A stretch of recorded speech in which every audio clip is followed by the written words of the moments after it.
A little bit about how weird I am. One of my favorite parts of this game is kind of this random events period where the US does its things that you don't control at all, just because that's generating sort of the war narrative. But it also sets the stage for your turn's decisions, and I always like random events in a game. Okay, so I guess the first thing we do is we up the prices. Now, people sold everything. I can remember that barely, but you can see the prices are not being healthy, which of course gives a benefit to the, I guess, the war materials if they get sold, but not enough of one to justify carrying them instead of black market. You know, then we worry about the blockade. Now, we only delivered 2 again, so we're going to get 11 cards, of which 3 are port attacks. Ouch. 3 port attacks didn't do anything. I mean, they did something. They raised the values. We hit Mobile, Georgetown, and Pensacola. Georgetown's up here. All of which we just matched the Confederates, so we don't actually take any ports away. I don't know how big a difference that makes. In some cases, you know, we're going to see there's going to be production. I have to put these suckers out. I'm always slow at doing this. There's production at some of these cities that wouldn't be there elsewhere, wise. But I don't know how much you really want to risk running a 3-point Navy. Even if it matches up, it's kind of painful. Okay. And now our next part is Okay.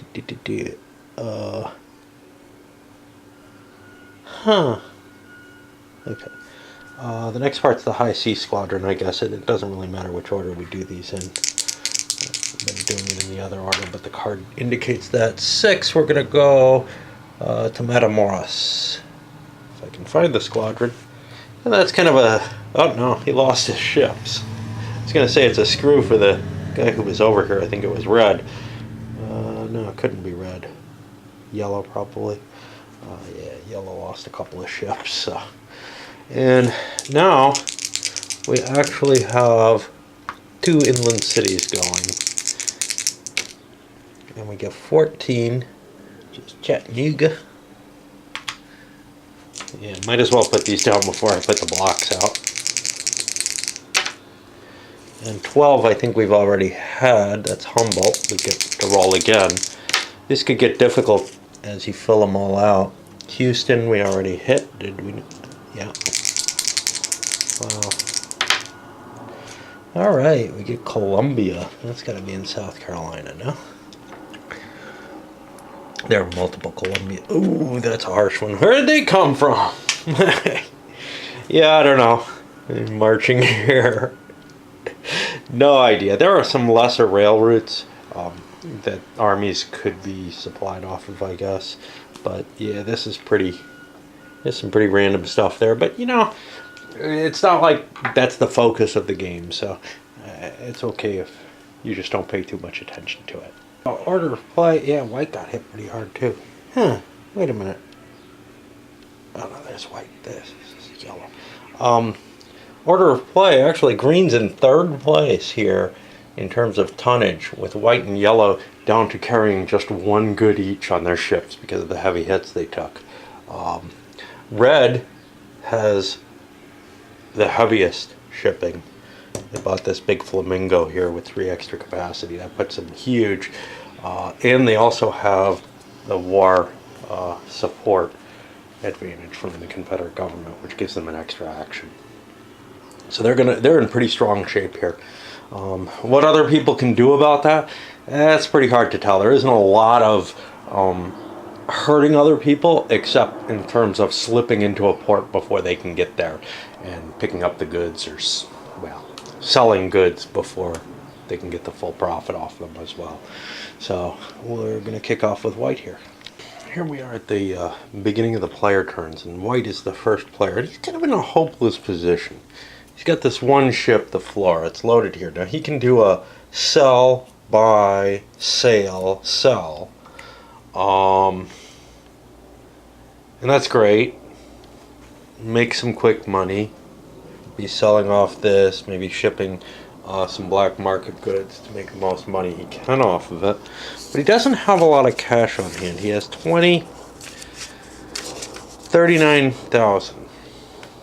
Now, if I look at other people, there's folk here sitting with over 50,000 in hand. This guy only has, I think, 38. Okay, this guy's got a big 50 here. He's got 90,000 in hand and a couple of ships. And it's kind of a, okay, look, you know, I could invest in a ship and maybe make a lot of money, but the only way that's going to work is really if these guys get very unlucky.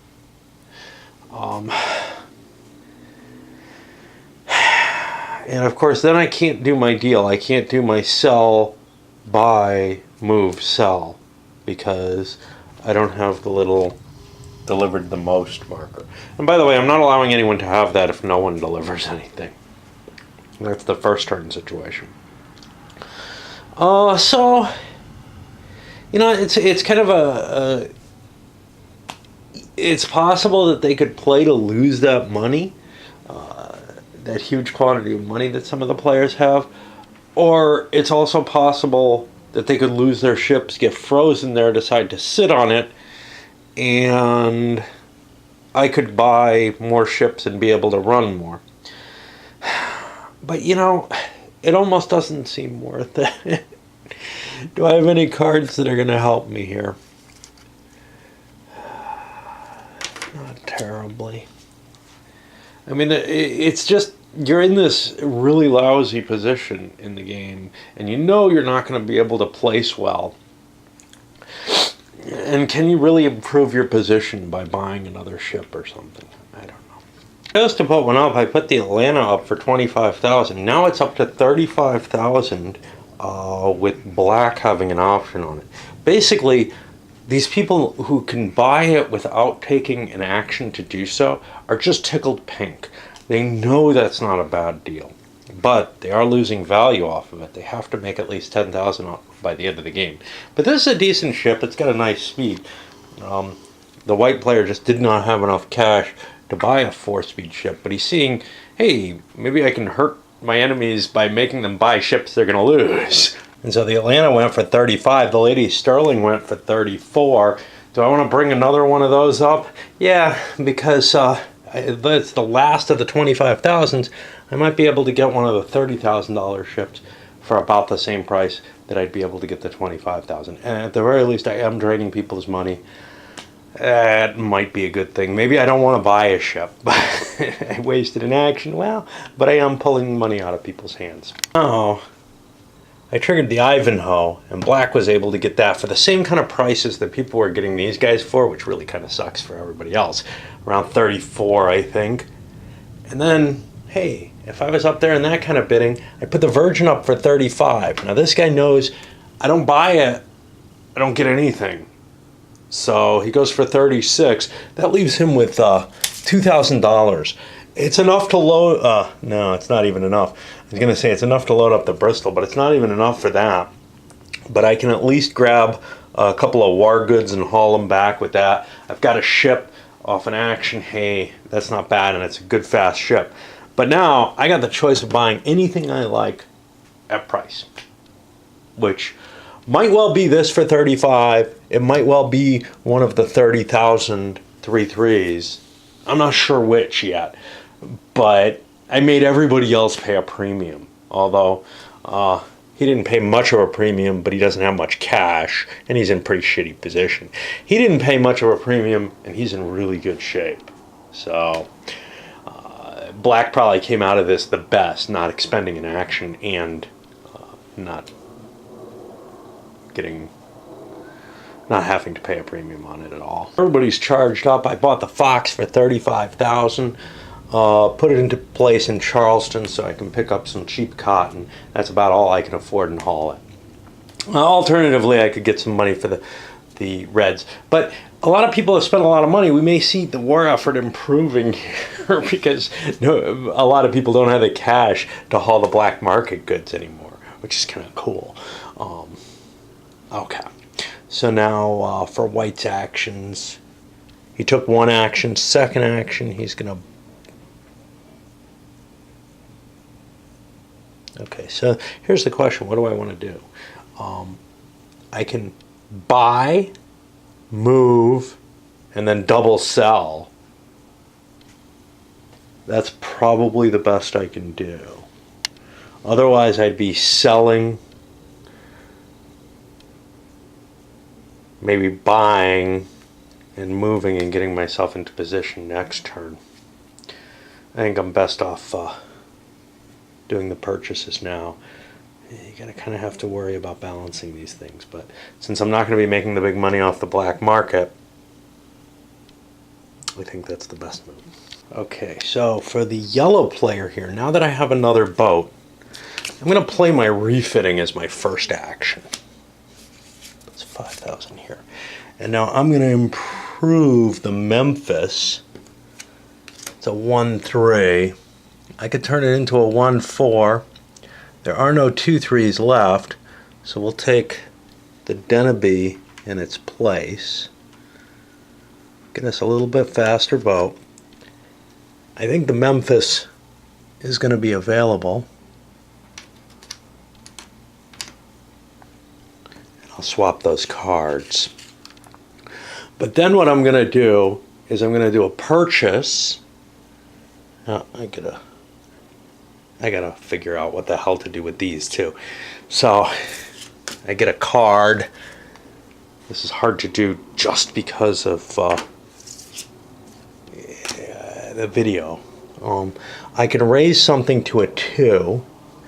Is there anything near me that I'm worried about that's only a 1? I think I'll leave the money in play. I'm not terribly excited about, upping Panama City or something. So we gotta find our card too. The Deneby.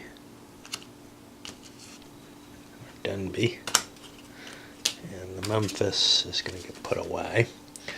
So what did I do? I did 1 for the upgrade. 2, I want to buy stuff. And I got room for 2 black market goods, and I got the cash for that. I got 10,000 bucks. 3, I move, and this is, I think, a fairly fast ship. 1, God, I don't know. I can't see what I'm doing because of these goddamn smokestacks. Pardon my language. 1, 2. I think I'm going to pull into Wilmington. I've got to run that. I am speed 3, 7. I need 6s or less, and I'm fine. Okay, so that now I moved. So I've played a card, I've bought, I've moved, and now I can sell my goods. And that card just prevents me from moving my ship.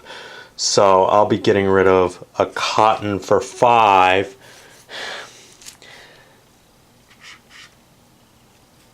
And 2 black markets at 12 each.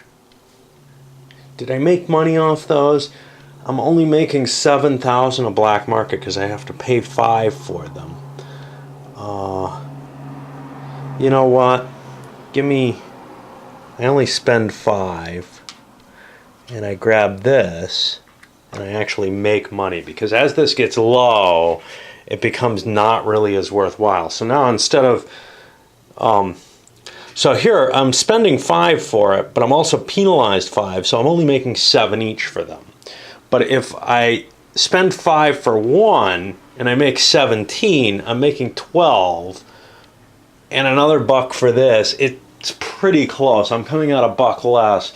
But I am putting a red in the thing, which maybe helps everything, but it also may help me. And if we tie for 1 red each, I get an extra action, and that's great. At least one, at least I know white isn't going to get that extra action, right? Or whatever. All right, let's figure out how much I just made there. So I bought for 5.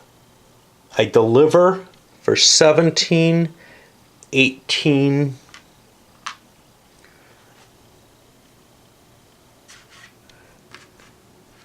23. So I'm due 18,000 back. One of the reasons I don't like working on camera, and I don't do it on, the XX games beyond a certain, short point, is, man, doing all that adding and subtracting in my head is what I like to do. And so but I don't like to do it out loud the way I had to do it there. I'm more accurate. I remember better when I'm not babbling away like I am right now. Poor lackluster green. The Fort Beauregard card allowed them to upgrade Beaufort. They also took the cash that was left over and I think upgraded Fort Lauderdale, figuring they've got ships moving in here. They got a cool card, an upgrade ship. Great. Okay, so they launch, they pick up one cotton to give themselves some money and a couple of war goods here on the Virgin. But the Virgin on its run fails and it goes under this brand new excellent ship that they just paid all their cash for. And it is gone. Oh, they're so hosed. So that is a really terrible blow for them. They actually had a card they wanted to upgrade. They may still on the Port Bristol, but now they have a sale and they'll sell a cotton for 5,000. But they're out of the game on this. They were risking everything on that ship. This ship is not worth nearly as much, but they were going to get an upgrade to it. But man, that really hoses them. And in fact, I don't know if they could even get an upgrade because, well, they can get a bigger Speed 2 ship for whatever that's worth. But that would have been what they were doing, is hauling that big ass ship. At the very least, they would have the value of that ship at the end. But all their money just went up in flames trying to haul a couple of war goods there into Charleston. And Charleston was pretty safe. They were at 6.5 on that, and but every now and then you roll terrible. Was rocking well. They played a rail pass so that they could pull in all kinds of tobacco. Yeah. And they also bought themselves a black market good. Now the rail pass means they can pull the tobacco and they don't have to pay the rail costs and they get a free rail action. Well, not really free because they're playing the card for it, but it generates some cash over there, which is cool. Their turn is costing them 21,000, and then they're going to do a move and sell, and they're going to dump off everything. Remember, this worked out within a buck of delivering all black market good. And actually, it looks like we got a chance at maybe being the top dog in terms of delivery of the war goods. And someone late in the turn may deliver more, but that's okay. That'll help bolster the cause to some extent. In that same risky run, the Prentice into here, 6.5. I end up making the roll.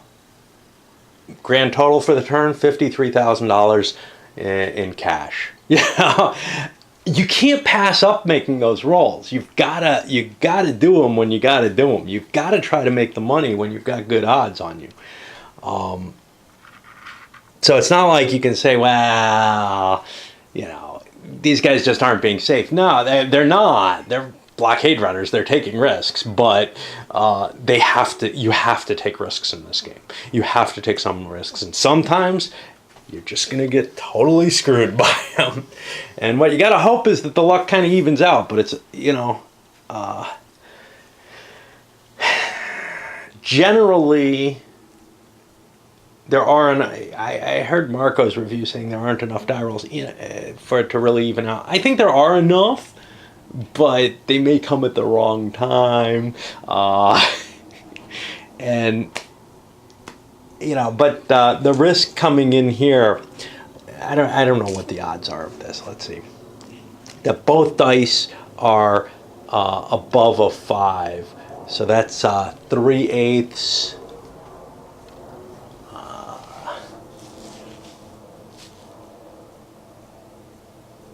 I can't remember my combinatorics anymore. Anyway, it does not seem like a terribly high risk, but there is some significant chance. And if you keep making it, you're going to go down. But making 53,000, well, my most expensive ship is 30, and what I was risking here was the Prentice, which is only worth 15,000. Oh, I actually had one higher. I forgot about the captain there. But it's actually one, you know, it's only worth 15,000. Clearly, I can make that risk every turn, and I've got the cash to buy the best goods, so I'm going to be able to rack good money up. The thing that saved me there maybe a little bit was being able to ship the tobacco a little cheaper. And now prices are going down too, so some of the risks maybe aren't so worthwhile. Who played this hidden inlet, which is going to allow them to sail a ship in at full market value for their black market. Now, this is kind of iffy because they loaded this guy up, but they also loaded each of these up with a black market load, which, you know, these guys, for example, are only going to bring in 6,000 each, but that's a lot better than the 1,000 they bring in for a red. The 2-point ships are the ones where it makes sense to haul a red with a black, and I would have been hauling 2, maybe getting the lead this turn, except that I want to make a little bit more money, I guess. Probably a mistake. Now, I also but because I used that card, I was able to boost some money and threw this into Franklin. I'm kind of heavy down here, so I figure that'll advantage me more than most people. I could have also instead put it down here, which would have benefited the Chicory, which is less likely to make it. Let's get the guy who I want getting the black market in. This is only a 2, but he's going into Savannah, which is absolutely safe. So we'll be delivering 2 black market goods into there. And it's on the rail net. I'm going to have to do a rail move next turn. I've got all my ships on the US coast next turn, which makes the rail move less of a bone. I can play a card when I'm at foreign ports and play the rail move when I'm in the American ports. It's all just turns, though. This is 1, 2. I can't move here. This line looks like a second one, and then I end up discounting this line. So I'll also ship this into here, counting on having to make those rail moves. 3, I'm safe there. The poor Chicory, though, I don't have a great roll for him. I've got like a 2 for him. 1, 1, 2. Let's go into New Orleans. It seems like the best place. So I've got 5. I've got a 2. Good chance I don't make it with that ship. Uh-oh. The Dominion is my fast ship. I could have actually maybe slipped into somewhere else, but I don't want to take... Hey, I make it. Awesome. And now this guy has a 3. Just going to drop his thing. 1, 2, 3. I'll pull into Franklin, which is a little safer. And there I have 5. Only a 4. I'm making some risky rolls here. 4 is not good, but I make it in. And now I don't know how much I make. I paid 25,000. I make 1. Let's not sell this one first. We gotta sell this one first. 2 of these is worth 32. 43. These are 11 each. 54. 55. 66,000. So I'm making a little less than black did because I have to take that 25 off there. But that's okay. Here with red, I'm in an interesting position. First of all, because I go so late in the turn and people have sucked up, you know, there's a lot of shipping going on, the black market cubes aren't all available to me anymore. So I don't have the option to take 2. No biggie with that. No biggie here. And over here, well, I probably am going to take, I don't know. I don't know if I want to take all black market or if I want to take the reds. But here's the problem. I got one guy over here and he's got no goods near him. That means I'd have to waste a rail action for that ship to make money off of it. And there's not a lot of tobacco nearby either. So I could haul two things. Tobacco would cost me 2 extra, or $6. And I only make 10 off tobacco. These would cost me $2 each, but I only make 5 off that. So, you know, there's a lot of balancing to go on right there. I have the extra action, so I think I am going to do the railing, because then I do rail, buy, sail, unload, and I got one more. Do I have a card I want to play? I have a pilot, which is probably what I want to play. Or I could screw with the golf, because this guy might have trouble getting in somewhere. Franklin's my best choice, actually, with a pilot. 1, 2, 3, 4. I don't know if I want my pilot on that ship, though. But that may be the only one that's taking a risk. Because the Harmony, yeah. I think that's what I'm going to do. I'm going to play my pilot over here on the red gauntlet. That puts 5,000 here. Shit, get a card. And then I'm going to load up and just try to optimize, you know, the cost. I do a rail move and a load up, and I'll try to optimize my costs. And that way I get my shipments in. But you see, I kind of lose a turn or an action because I'm going so late, getting the rail movement, having to do the rail movement instead of other things. Not that this ship with 2 blocks could have done things without a rail movement. But if all my ships were in the US ports at once, I could do rail movements with all of them and then set sail to the foreign ports, and next turn I don't have to worry about wasting an action on the rail movement, right? Actually, I spent too much money on my damn ship. I'm gonna turn one of these in and haul a tobacco instead. I have only $1,000 left. Had I bought the 2 cotton, I still wouldn't be able to buy any black market goods. So I'm just hauling a lot of war materials to make some money off of them. And that'll get me the chit next turn too, right? I have lots of rail movement available for me next turn. I may not have a lot of money though, again. Pulled in like 20,000, but that's only a net of 12 because I had to spend 8 for the turn, not counting shipping, you know, the cost for buying the ships. Managed to slip in here. You know, there was some question, do I want to try to go into New Orleans? It's riskier, but I'm pretty good. I'd be going for a 4 instead of a 5. No, you don't want to take that risk, man. Pay the rail cost. Your ships are too valuable to risk in that way. And likewise, the Flamingo sailed, I hope, legally. 1, 2, probably not.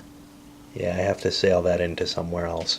Because he came out of here, and I'm always counting that I can get through here for some reason, and there go all my damn things. I mean, when I'm off camera, I'm like playing with these usually for a couple minutes each time. So I've got to go in here, and I may be back a couple $1,000 because that's an 8-7. Okay, that's pretty damn likely I'll make.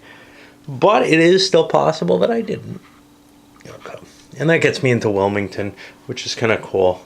I could have gone into Charleston, almost as easy, but why make life harder on yourself? And these big ships are just too big for the spaces in some cases. Boom! Looks like we're going to get the chip next turn. And I think that pushes us into the final turn of the game. Okay, so the prices on the commodities has increased a little bit. I'm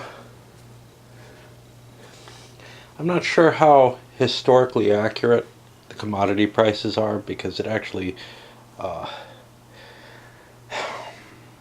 it feels like towards the end of the game, and this may be more my playing or whatever, we've acquired more ships. The players have become richer, they're more capable of delivering stuff.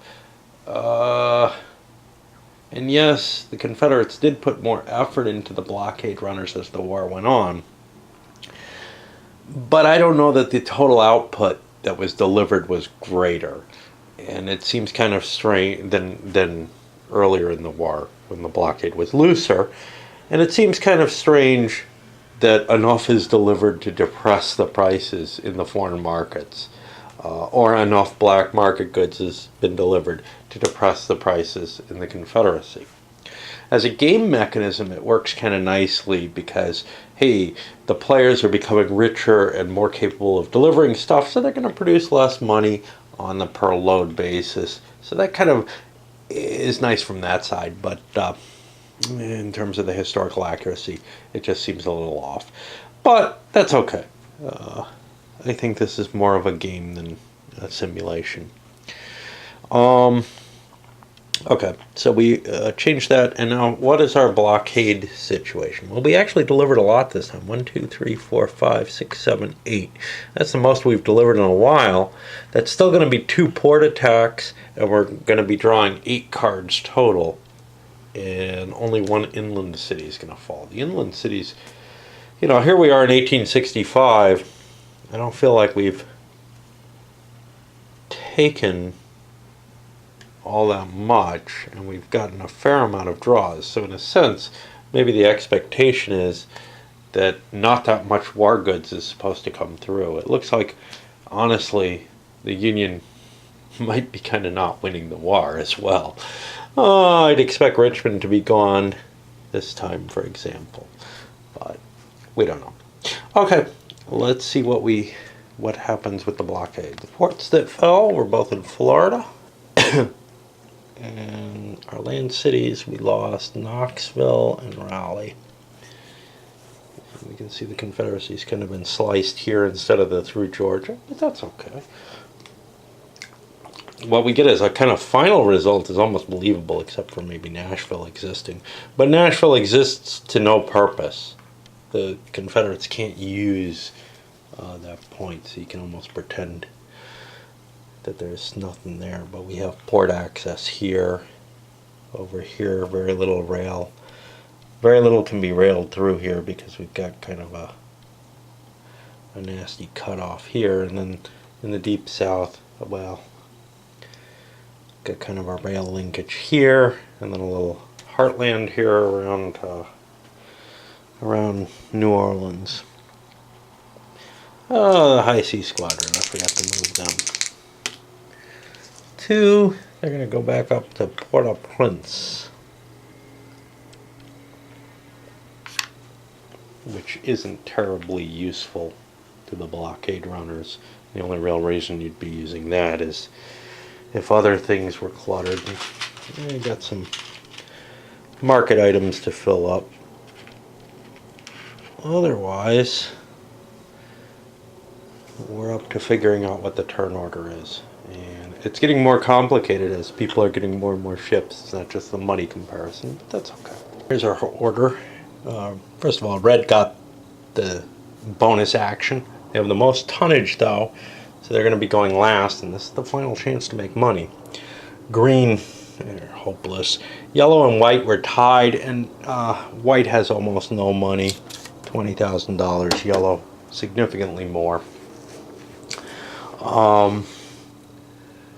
Red has, like I said, the most tonnage, but they have almost no money at 3,000. Blue and black were tied, and they're really the people in the running in this game. Blue has 80,000, whereas black has a little over 100,000. Maybe a lot over. Maybe a 20 there. No. So about 110,000. So black has the edge right now, but we don't know for sure that they can hold on to it. It looks pretty likely, though, I would say, unless a ship gets sunk. We have decent speed on everything. These are all 3s with the captain here. Over here, we got a 2, and the rest are 3s. So, blues, what? Chicory is the problem. And the chicory's sitting over here. It might be safest not to try launching, just keep it in port for the value. Of course, it's only worth 8,000, so you know, if it can haul a cotton, it makes about that much. But I don't know, rolling for a 2, unless I have a card or something that's going to help me, it might be best just to leave it in port and not sail it out. Keep that 8,000 bucks in your hand. But over here, for example, in Savannah, hey, that's still open and available for business, and we're going to see a lot of ships sailing into there to sell. Get started moving ships around. One thing to note at this point, it's probably not worth taking an action to buy a ship. Even if you can make a delivery with it, you're probably not going to make too much off of whatever it delivers.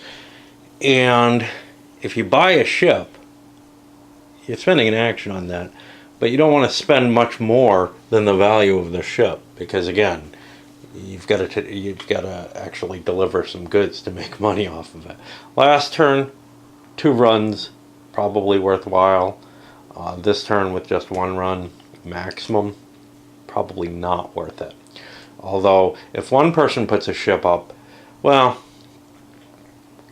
unless they bid pretty much the amount they can make off of it, somebody else might bid it up,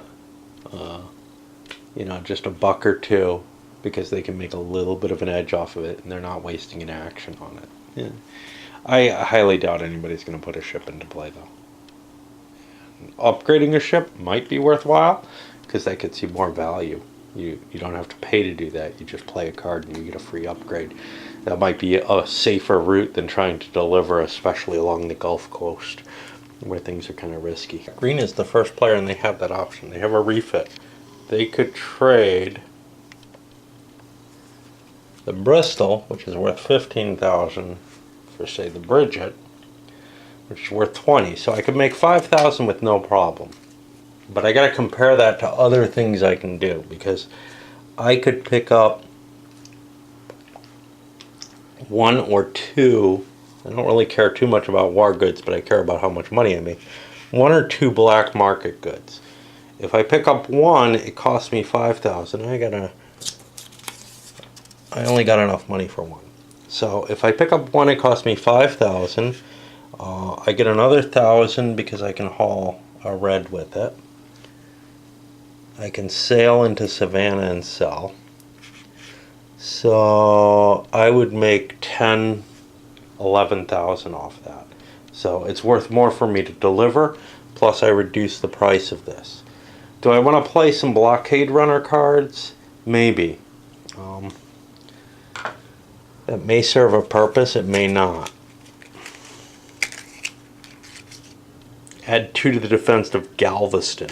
That's not going to help me, so I don't want to play that. Subtract 1 from a Mid-Atlantic squadron. I don't really want to play that either. The only reason I'd want to play one of these cards is, well, maybe to get another card that could make me money. Because I'm going to load, move, and then sell. I'm not going to get to play that other card, though, unless I end up playing the upgrade. Also, putting $10,000 in here, I could upgrade something to prevent someone else from upgrading, but I'm putting an extra 5 in there for it. I don't see it. I don't think there's any value to it. So I'm just going to load what I can off the Bristol. That cost me 5,000. I make it into Savannah for free. And let's make it 4,000. And 15, I end up netting 19,000. I had the 5,000 in hand. Okay, so here's something interesting I found. Reopen any closed Texas port by removing city captured hook and refill cotton and replace city card to deck. Hey, that all sounds reasonable except the replace city card to deck. I've been leaving those cards in. Now, when I look at, let's see, the port assault, it does say to remove the card from the deck, so I've been screwing up about that. I wanted to make sure it was there. I'm never sure if it's me missing a rule or the rule not being there, and it's hard for me to read a big paragraph like this with lots of pictures. That's just me. I have sort of a difficulty absorbing this kind of rule no matter what, but other people prefer a big wall of text with lots of colors to distract me. So anyway, we would have seen a little bit different play. Some of these ports, places like Brownville, once I got big enough that I captured it, it still grew one from the card this time. So the blockade might be more damaging, and that's been kind of one of my gripes, is that the blockade doesn't seem damaging enough.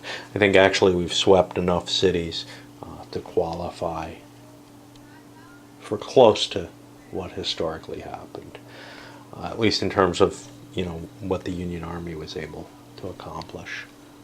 White takes their turn. They play a torpedo boat to improve their chances of getting into Wilmington, because their big ship, the Fox here, can't move 1, 2, 3. I don't have another port, so that's the safest port for me to get into. And we made it in. We also made it in to our other,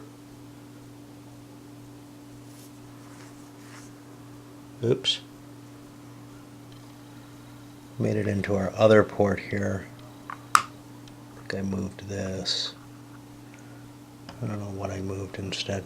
I should have moved the Flora into here, I guess. But I'm really not sure the Carry was the one that I moved. Shit. Son of a bitch. Yeah, I think it was. It was either the Carib or the Mars, and I think it had to be the Carib that I moved accidentally. Flora goes here instead. That hauled another black market, and we had enough black market goods to drop the price again, thus reducing everybody else's income by a little bit. We did draw another interesting card. This time, this would have been neat. $5,000 from the Confederates for each time you buy a ship. So if I had money to buy ships, that gives me a discount. So if I had played that card first, unfortunately, I had already played this, and it didn't make sense not to make the run. I wasn't going to make enough cash by buying ships for $5,000 discount, but that's kind of a neat card. And that'll put us, and I don't know why I'm tracking these, it doesn't matter, onto yellow. I played a running tide on the Denby, which might be weird, because they slipped in to Fort Lauderdale. They succeeded though. And the Lady Sterling, which is a little slower, I had a card which could have helped Wilmington. I think it would have added 2 maybe? No, I could have only added 1 for that as well. But I slipped out of there with the tobacco and cotton, and I'm making things harder on other people where they may have to do a rail so they don't get to play a card or whatever. On to blue. Blue made safe runs out of Savannah, which is just, you know, this might be the effect of some of those cards I played, is that nobody has to make any rolls out of Savannah. It's a pure open port. And I think it may be the only one now. I think all these others that I have moved those forward are Union controlled ports. So I think that's the only open port. And that's pretty damn impressive, actually, that there's one open. But the players who were involved in it have kept it open. It's really important for the Bahamas, and it's been really a valuable asset to everyone over on that, making this run.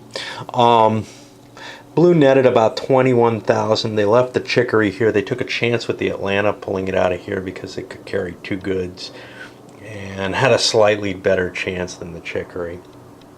I could have hauled a Cotton for 5,000, but the risk seemed too high to be running, you know, rolling for a 2, a 1 or a 2 on one of those dice. And we see the prices are starting to go down, not on that, but tobacco down to 8, cotton down to 4. So it's going to be harder for people to make money as they go later and later in the turn. Black only netted 17 this turn, and at some significant risk. They sent 2 ships through here. One of them was running at a 5 for the Prentice, because it had a captain, and then the Ivanhoe, if that's the right one, who knows, because these both fell, and was running at a 5 as well, I think. But I had to rail stuff, so I couldn't play a card. I had a card that could have improved those chances. Such is life. Ended up delivering a couple of these. I might have been able to make more money.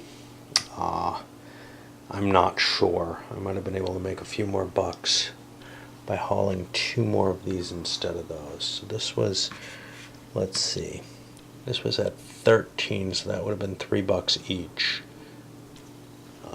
But I would have lost $5 off one. So yeah, I think I would have made an extra $1 and decreased the prices for red, but I'm not too worried about red winning right now.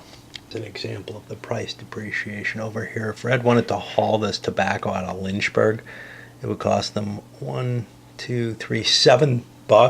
They would actually lose $1 for delivering it. So no way they're doing that.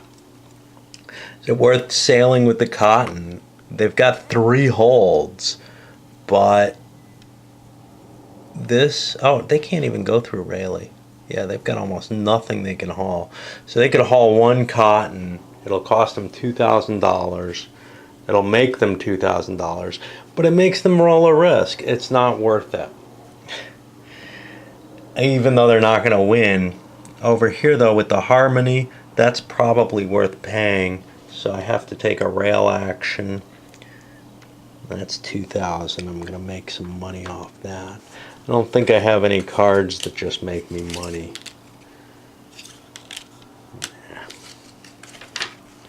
I might have things I want to play.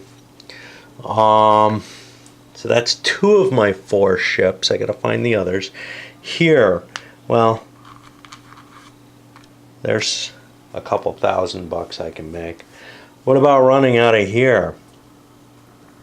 It's going to cost me $2,000 a pop, and I'll be running at a 3. I can make it to Matamoros or to Havana. It doesn't make a difference. So I can help Savannah. I don't really care. Convoy, I don't have 2 ships going the same place. I could hurt the Gulf. That'll improve my chances there. So I'll play this. Draw a card. Put $5,000 in the bank. I don't really care. I don't have anywhere I'm going that helps. Now, what did I just do? I subtract 1 from a mainland Gulf. Well, there we go. That improves my chances. Now I got to pay another $4,000 for these. So I'm paying $6,000. I easily have the cash. And now I got to make the run here. The red gauntlet's a 3, 4, 5. And we barely make it out. Go down to Matamoros, because nobody else is there. If there were another turn, that would be wise.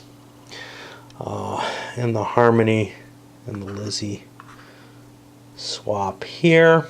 This one I'm just going to leave there. I can't make money off of them. You know, I can make a couple $1,000. Should I run it? I got a 6. Yeah, we'll go for it. I'll spend another $2,000. You know, I think I've been hauling tobacco through here illegally, because this is blocked, but it's hard to see because I try to cover up these things and the rail becomes exposed then. Okay, well, that probably helped black quite a bit actually. So I have my run there, and I don't know what I am on the 6, and I make it out of there and into here. And now I figure out what I make, because I'm just hauling cotton, right? 3 cotton makes me $12, so minus my 8, I make 4. Get a couple of these. Going late sucks. And then I make 2 more thousand for these. Not that they matter. And that is the end of the run. And I probably owe at least, I don't know how much tobacco I hauled out of here. Probably 2, looks like. But I may have been, no, Rayleigh fell this turn, and that was the key rail link. So I'm probably like $8,000 off for the black. I probably cheated in their favor by that much. Well, we're done. And now it's just time to count. And I'm going to spreadsheet it out, but basically it's the cash on hand plus the ships you have. Not a lot of spreadsheeting to do here. And with our quick finales, cash on hand, black made their way, $20 more. Blue made their way $20 more. Yellow's actually up there. And then when we look at money for the ships, red, we knew red had the bigger ships there with a 92. I think if you try to play this game safe, you're going to come in kind of in the middle of the pack. I think if you take some risks, you might get lucky. There were a decent number of people who didn't get hurt bad. Blue lost a ship, but they had an insurance in play, if I recall correctly. Black didn't lose a ship, and that probably was a factor in things. They managed to buy a ship a little cheaper. They got some nice runs, whatever. You're managing kind of the player turn order along with how much you can make. You probably don't want to have too much shipping capacity. Speed doesn't hurt you as much. Speed doesn't hurt you in terms of player order, and it saves your ships more. So I kind of feel like I favor that over capacity. Although, of course, it depends. If a couple of people with heavy capacity are able to keep a couple of big ports open, I mean, look, we kept Savannah open. That's got to be fucking huge, right? The Confederates were not able to have a safe port throughout the war, and Savannah stayed open for the whole war. Now, granted, some of that was me misunderstanding the rule, but if a couple of players want to keep something open, I think they can, through play of cards, etc., just knocking out the blockade pieces as you go. Anyway, no big shock as to who won. Some people are going to, probably fall behind early through a bit of bad luck, and they're going to have a really tough time ever, coming back into the game. Green screwed up with their play early in the game. They hurt themselves there. Sometimes you don't want to make a run. Sometimes you want to, not make the risky run, but shift your ship to a different position, which might cost you turns. You might want to upgrade your ship with a card, gets you money instead of making a run. Just a lot of different things to consider here, and it all comes down to a certain level of risk management in the game. I like games with risk management. This one may be a little too heavy on luck. I don't know. I don't really mind a lot of luck, but we'll talk about it more during the review. I know a lot of players are going to kind of look at the amount of luck in this, though, and not be happy. There are ways of modifying it to make the luck different, but then you kind of break the historical accuracy that the game, whatever historical accuracy the game manages to purport. And I think it's a fair amount to the situation that's being provided, and I think it does provide an interesting game within that, as long as you're willing to accept that, hey, you could lose on a bad die roll early in the game where you're taking a risk, and you've got to take those risks at some point or another. Unless, you just keep a port open